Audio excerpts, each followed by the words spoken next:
পর্যন্ত দেখতে থাকুন, তাহলে আপনি এই প্যান্টটা কিভাবে তৈরি করা হয় পুরোপুরি ধারণা লাভ করতে পারবেন। চলুন বন্ধুরা, মূল ভিডিওটি শুরু করি।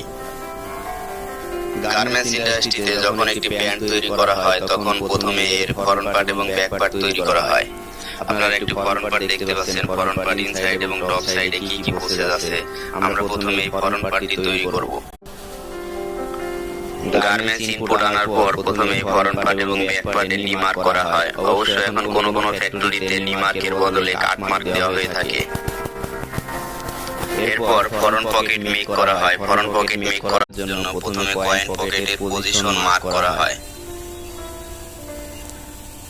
আপনারা দেখতে পাচ্ছেন একজন হেল্পার কয়েন পকেটের পজিশন মার্ক করছে।